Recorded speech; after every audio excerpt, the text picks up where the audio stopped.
Hi guys, Mr. Wiggins here, reading Chapter 7, Lonely Calvin.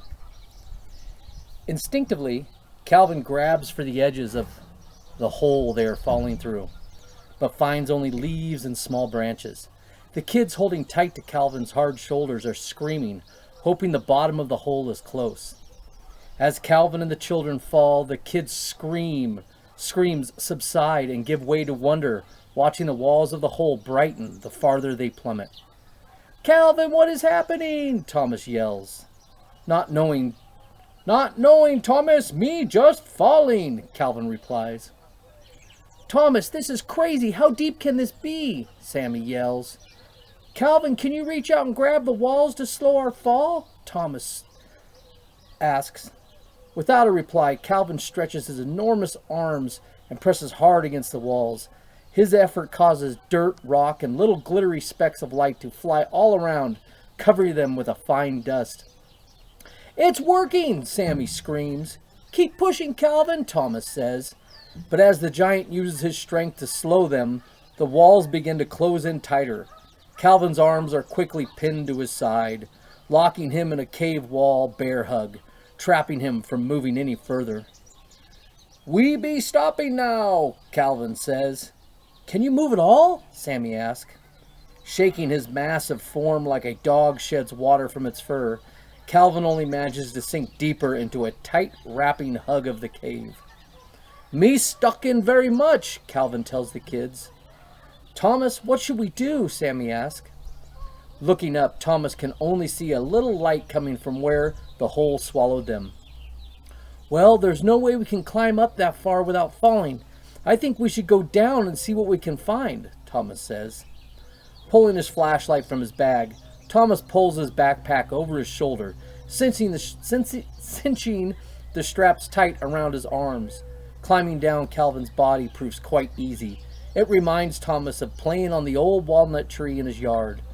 Calvin's skin, if you can describe it as skin, is made up of interlocking thick, hard scales, which make great hand and feet holds. Climbing down Calvin's shoulder to his pinned arms across his stomach, which causes him to burst out laughing, and down his long legs. They reach Calvin's massive feet. "Grab my hand and don't let me fall," Thomas says, leaning out past Calvin's big toe and shining his flashlight down the dark hole.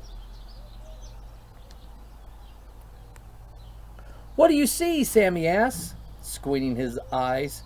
Thomas searches the light beam for anything besides darkness. "Nothing, just black all around," Thomas replies. "What about the ground? Can you see the cave floor?" Sammie asks. "No, nothing. It's all just black." Feeling overwhelmed by the news of being stuck in the middle of a never-ending hole in the ground, Sammie can't help but feel scared. "Sammie, pull me up," Thomas asks. Pulling on Thomas' hand, Sammie takes a step back to get better leverage, but instead of setting her feet, she trips over part of Calvin's foot and falls, forgetting she is holding Thomas' hand, and accidentally lets go.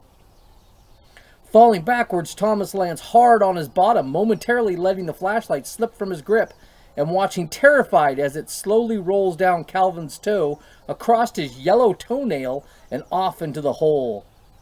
Watching the flashlight fall, they can see the light beam swirl around as it descends into the darkness. Bang, bonk, bonk, bonk, bonk. "What?" Thomas explains. The flashlight rests only a few feet below Calvin's foot. "Is that the cave floor?" Sammie asks. "Yeah, look. Where the flashlight is facing, you can see there's a tunnel going off in that direction," Thomas says. Excitedly, the two children jump from Calvin onto the black cave floor, picking up the flashlight. They can see dim lights far down the nearly discovered tunnel. "Let's go check out those lights," Thomas says. "Wait, what about Calvin?" Sammie asks. "Hey, Calvin! Calvin!" Thomas yells up to his struck friend. "Thomas, you calling me?" Calvin replies. "Yes, we're on the cave floor and there's a light down a tunnel. Sammie and I are going to check it out, okay?" Thomas asks. "Okay, Thomas. Me be here waiting," Calvin replies. "Are you sure you will be okay?" Sammie yells up. "Yes, Thomas, Sammie, me okay. It's not having to hold my body up. I let the hole hold me up while me take a nap.